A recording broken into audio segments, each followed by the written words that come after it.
Good morning. I hope you're all going very, very well today and that Father God is blessing you in your life right now. Today I'm going to read from the book of Jasher, beginning in chapter 13 through to and including chapter 15. Chapter 13. Terah took his son Abram and his grandson Lot, the son of Haran, and Sarai, his daughter-in-law, the wife of his son Abram, and all the souls of his household, and went with them from Kasdim to go to the land of Canaan. And when they came as far as the land of Haran, they remained there, for it was very good land for pasture, and of sufficient territory for those who accompanied them. And the people of the land of Haran saw that Abram was good and upright with God and men, and that the Lord his God was with him. Some of the people of the land of Haran came and joined Abram, and he taught them the instruction of the Lord and his ways. These men remained with Abram in his house, and they adhered to him. Abram remained in the land 3 years, and at the expiration of 3 years the Lord appeared to Abram and said to him, I am the Lord who brought you forth from Kasdim, and delivered you from the hands of all your enemies. Now therefore, if you will listen to my voice, and keep my commandments, my statutes and my laws, I will cause your enemies to fall before you.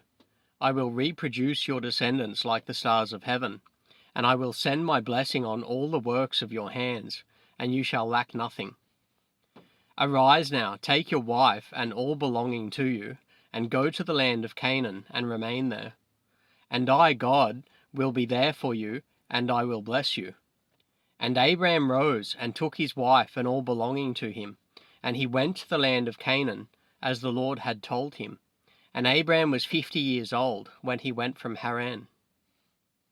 Abram came to the land of Canaan, and lived in the midst of the city, and there he pitched his tent among the children of Canaan, inhabitants of the land.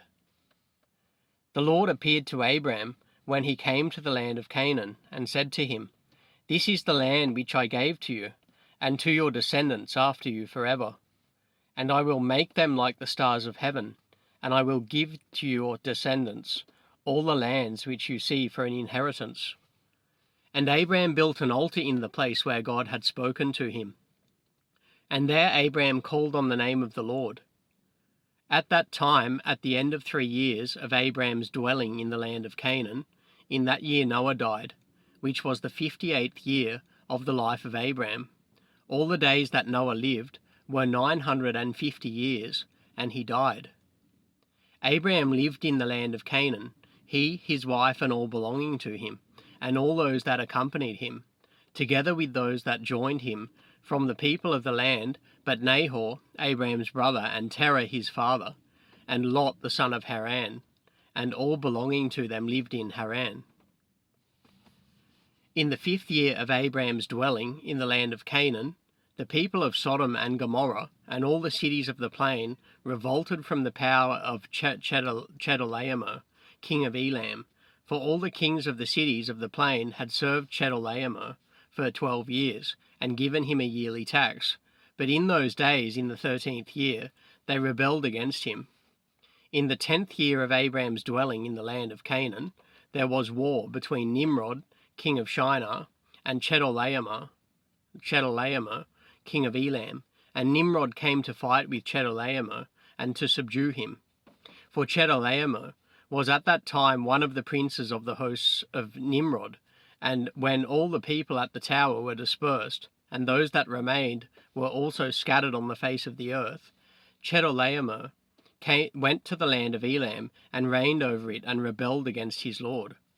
In those days when Nimrod saw that the cities of the plain had rebelled, he came with pride and anger to war with Chedorlaomer. And Nimrod assembled all his princes and subjects, about 700,000 men, and went against Chedorlaomer. And Chedorlaomer went out to meet him with 5,000 men, and they prepared for battle in the valley of Babel, which is between Elam and Shinar. All those kings fought there, and Nimrod and his people were smitten before the people of Chedorlaomer, and there fell from Nimrod's men about 600,000, and Mardon the king's son fell among them. And Nimrod fled and returned in shame and disgrace to his land, and he was under subjection to Chedorlaomer for a long time. And Chedorlaomer returned to his land and sent princes of his host to the kings that lived around him, to Arioch king of Elasar, and to Tidal king of Goyim, and made a covenant with them, and they were all obedient to his commands. It was in the 15th year of Abraham's dwelling in the land of Canaan, which is the 70th year of the life of Abraham. The Lord appeared to Abraham in that year, and said to him, I am the Lord who brought you out from Ur-Kasdim to give you this land for an inheritance. Now therefore walk before me, and be perfect, and keep my commands, for to you and to your descendants I will give this land for an inheritance, from the river Mitzrayim to the great river Euphrates. And you shall come to your fathers in peace and in good age, and the 4th generation shall return here in this land, and shall inherit it forever. And Abraham built an altar, and he called on the name of the Lord, who appeared to him, and he brought up sacrifices on the altar of the Lord. At that time Abraham returned and went to Haran, to see his father and mother, and his father's household. And Abraham and his wife, and all belonging to him, returned to Haran. Abraham lived in Haran 5 years. And many of the people of Haran, about 72 men, followed Abraham, and Abraham taught them the instruction of the Lord and his ways, and he taught them to know the Lord. In those days the Lord appeared to Abraham in Haran, and he said to him, Behold, I spoke to you 20 years ago, saying, Go forth from your land, from your birthplace, and from your father's house, to the land which I have shown you to give it to you, and to your children. For there in that land I will bless you, and make you a great nation, and make your name great, and in you shall the families of the earth be blessed. Now therefore, arise, go forth from this place, you, your wife, and all belonging to you, also every one born in your house, and all the souls you have made in Haran, and bring them out with you from here, and rise to return to the land of Canaan. And Abraham arose and took his wife Sarai, and all belonging to him, and all that were born to him in his house, and the souls which they had made in Haran, and they came out to go to the land of Canaan. Abraham went and returned to the land of Canaan, according to the word of the Lord, and Lot the son of his brother Haran went with him. Abraham was 75 years old when he went forth from Haran to return to the land of Canaan. And he came to the land of Canaan, according to the word of the Lord, to Abraham. And he pitched his tent, and he lived in the plain of Mamre, and with him was Lot, his brother's son, and all belonging to him. And the Lord again appeared to Abraham and said, To your offspring I will give this land. There he built an altar to the Lord, who appeared to him, which is still to this day in the plains of Mamre. Chapter 14. In those days there was in the land of Shinar a wise man, who had understanding in all wisdom, and of a beautiful appearance, but he was poor and indigent. His name was Richion, and he was hard set to support himself. And he resolved to go to Egypt, to Oswiris, the son of Anom, king of Egypt, to show the king his wisdom, for perhaps he might find grace in his sight, to raise him up and give him maintenance, and Richion did so. When Richion came to Egypt, he asked the inhabitants of Egypt concerning the king, and the inhabitants of Egypt told him the customs of the king of Egypt. For it was then the custom of the king of Egypt that he went from his royal palace, and was seen abroad only 1 day in the year, and after that the king would return to his palace to remain there. On the day when the king went forth, he passed judgment in the land, and every one having a suit came before the king that day to obtain his request. When Richion heard of the custom in Egypt, and that he could not come into the presence of the king, he grieved greatly and was very sorrowful. In the evening Richion went out, and found a house in ruins, formerly a bakehouse in Egypt, and he abode there all night in bitterness of soul, and pinched with hunger, and sleep was removed from his eyes. And Richion considered within himself what he should do in the town until the king made his appearance. and how he might maintain himself there. And he rose in the morning and walked about, and met in his way those who sold vegetables and various sorts of offspring, with which they supplied the inhabitants. Ricion wished to do the same in order to get a maintenance in the city, but he was unacquainted with the custom of the people, and he was like a blind man among them. And he went and obtained vegetables to sell for his support, and the crowd assembled about him, and ridiculed him, and took his vegetables from him, and left him nothing. He rose up from there in bitterness of soul, and went sighing to the bakehouse, in which he had remained all the night before, and he slept there the second night. On that night again he reasoned within himself how he could save himself from starvation, and he devised a scheme how to act. And he rose up in the morning and acted ingeniously, and went and hired 30 strong men of the crowd, carrying their war instruments in their hands, and he led them to the top of the Egyptian sepulchre, and he placed them there. He commanded them, saying, Thus says the king, strengthen yourselves and be valiant men, and let no man be buried here until 200 pieces of silver be given, and then he may be buried. And those men did according to the order of Ricion, to the people of Egypt the whole of that year. In 8 months' time, Ricion and his men gathered great riches of silver and gold, and Ricion took a great quantity of horses and other animals, and he hired more men, and he gave them horses, and they remained with him. When the year came round, at the time the king went forth into the town, all the inhabitants of Egypt assembled together to speak to him concerning the work of Ricion and his men. The king went forth on the appointed day, and all the Egyptians came before him, and cried to him, saying, May the king live forever.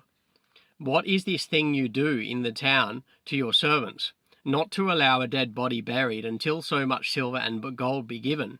Was there ever the like to this done in the whole earth, from the days of former kings, yes, even from the days of Adam, to this day, that the dead should be buried only for a set price? We know it to be the custom of kings to take a yearly tax from the living, but you do not only do this, but from the dead also you exact a tax day by day. Now, O king, we can no more bear this, for the whole city is ruined on this account, and do you not know it? When the king heard all that they had spoken, he was very angry, and his anger burned within him at this affair, for he had known nothing of it. And the king said, Who and where is he that dares do this wicked thing in my land without my command? Certainly you will tell me. They told him all the works of Ricion and his men, and the king's anger was aroused, and he ordered Ricion and his men to be brought before him.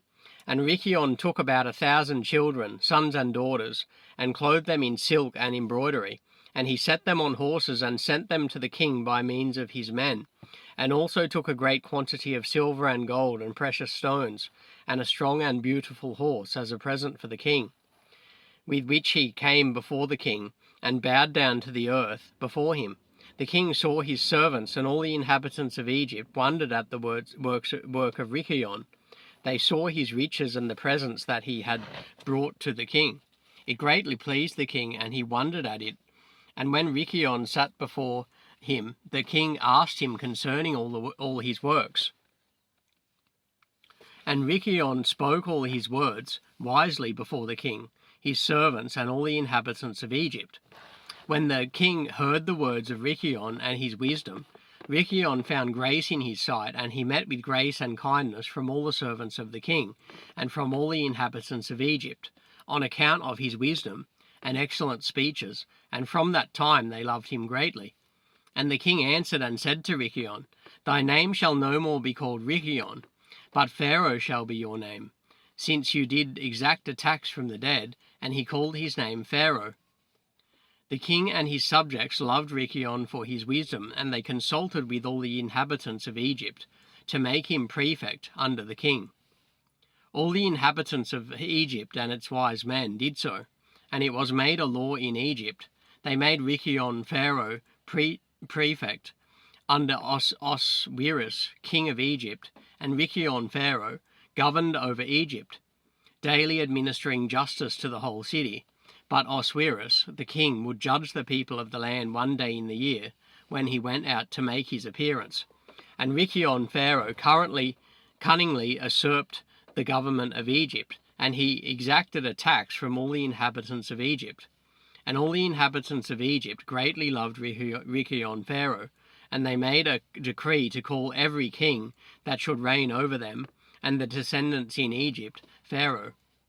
Therefore all the kings that reigned in Egypt from that time forward were called Pharaoh to this day. Chapter 15. In that year there was a heavy famine throughout the land of Canaan, and the inhabitants of the land could not remain on account of the famine, for it was very severe. Abraham and all belonging to him rose and went down to Egypt on account of the famine, and when they were at the brook Mitzrayim, they remained there some time to rest from the fatigue of the road. Abraham and Sarai were walking at the border of the brook Mitzrayim, and Abraham beheld his wife Sarai, that she was very beautiful. And Abraham said to his wife Sarai, "Since God has created you with such a beautiful countenance, I am afraid of the Egyptians that they will kill me and take you away, for the fear of God is not in these places. Certainly when you shall do this, say you are my sister to all that may ask you, in order that it may be well with me, and that we may live and not be put to death." And Abraham commanded the same to all those that came with him to Egypt on account of the famine. Also his nephew Lot he commanded, saying, "If the Egyptians ask you concerning Sarai, say she is the sister of Abraham." And yet with all these orders, Abraham did not put confidence in them, for he took Sarai and placed her in a chest and concealed it among their vessels. For Abraham was greatly concerned about Sarai on account of the wickedness of the Egyptians. Abraham and all belonging to him rose up from the brook Mitzrayim and came to Egypt, and they had scarcely entered the gates of the city when the guards stood up to them, saying, "Give tithe to the king from what you have, and then you may come into the town." Abraham and those that were with him did so. Abraham and the people that were with him came to Egypt, and they brought the chest in which Sarai was concealed. And the Egyptians saw the chest.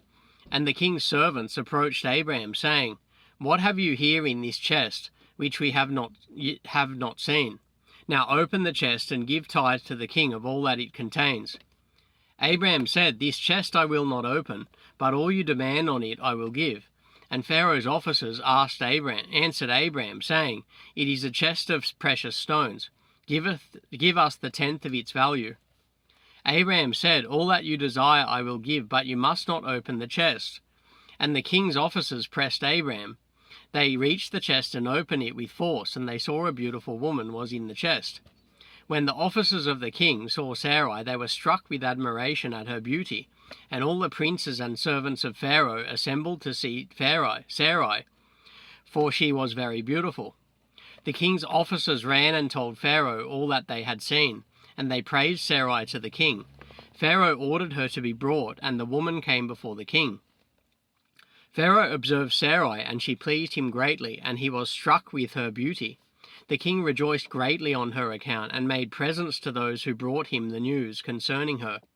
The woman was then brought to Pharaoh's house, and Abraham grieved on account of his wife. He prayed to the Lord to deliver her from the hands of Pharaoh.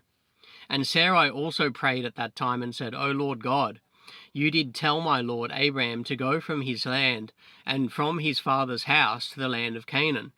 And you did promise to do well with him, if he would perform your commands. Now behold, we have done that which you commanded us. We left our land and our families, and we went to a strange land, and to a people whom we have not known before. We came to this land to avoid the famine, and this evil accident has befallen me. Now therefore, O Lord God, deliver us and save us from the hand of this oppressor, and do well with me for the sake of your mercy." The Lord listened to the voice of Sarai, and the Lord sent an angel to deliver Sarai from the power of Pharaoh. The king came and sat before Sarai, and behold, an angel of the Lord was standing over them, and he appeared to Sarai and said to her, "Do not fear, for the Lord has heard your prayer."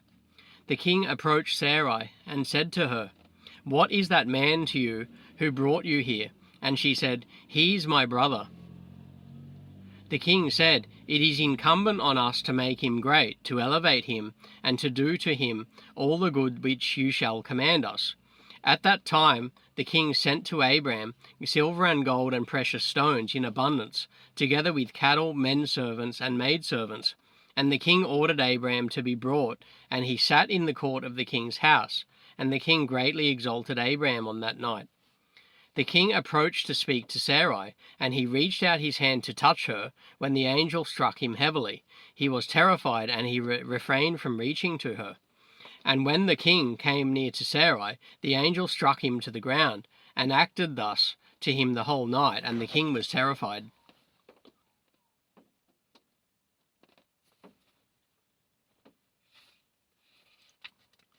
The angel on that night struck heavily all the servants of the king and his whole household on account of Sarai, and there was a great lamentation that night among the people of Pharaoh's house. And Pharaoh, seeing the evil that befell him, said, "Certainly on account of this woman has this thing happened to me." And he removed himself at some distance from her, and spoke pleasing words to her.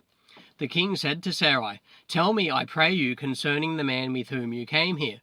And Sarai said, "This man is my husband, and I said to you that he was my brother, for I was afraid that you would put him to death through wickedness." And the king kept away from Sarai, and the plagues of the angel of the Lord ceased from him and his household.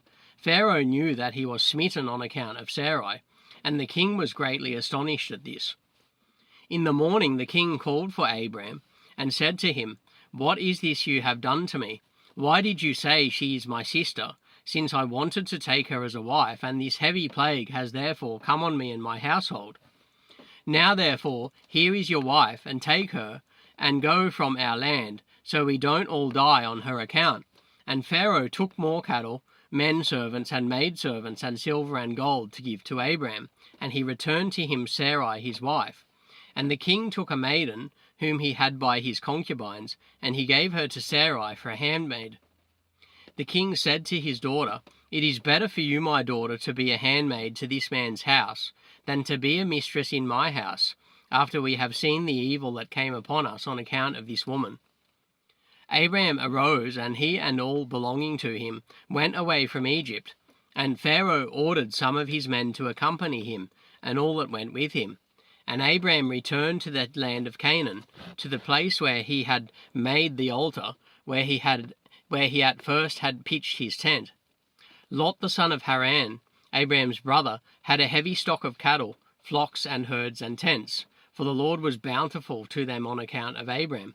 When Abram was dwelling in the land, the herdsmen of Lot quarrelled with the herdsmen of Abram, for their property was too great for them to remain together in the land, and the land could not bear them on account of their cattle. When Abram's herdsmen went to feed their flock, they would not go into the fields of the people of the land, but the cattle of Lot's herdsmen did otherwise, for they were allowed to feed in the fields of the people of the land. And the people of the land saw this occurrence daily, and they came to Abram and quarrelled with him on account of Lot's herdsmen. And Abram said to Lot, "What is this you are doing to me, to make me despicable in the inhabitants of the land? And you ordered your herdsmen to feed your cattle in the fields of other people. Do you not know that I am a stranger in this land among the children of Canaan? And why will you do this to me?" Abram quarrelled daily with Lot on account of this, but Lot would not listen to Abram. He continued to do the same, and the inhabitants of the land came and told Abram. And Abram said to Lot, "How long will you be to me a stumbling block with the inhabitants of the land? Now I petition you, let there be no more quarrelling between us, for we are kinsmen. I request you to separate from me. Go and choose a place where you may dwell with your cattle and all belonging to you, but keep yourself at a distance from me, you and your household. And don't be afraid in going from me. For if anyone does an injury to you, let me know, and I will avenge your cause from him. Only remove from me." When Abram had spoken all these words to Lot, then Lot arose and lifted up his eyes toward the plain of Jordan. And he saw that all of this place was well watered, and good for man, as well as affording pasture for the cattle. Lot went from Abram to that place, and he there pitched his tent, and he lived in Sodom. and they were separated from each other. And Abram lived in the plain of Mamre, which is in Hebron, and he pitched his tent there, and Abram remained in that place many years. Yeah, so that completes my reading of the book of Jasher today. I began from chapter 13 and read through to including chapter 15. So next time I read from the book of Jasher, I'll commence reading from chapter 16. So all of you, I hope you have a really good day this day, and God bless each and every one of you.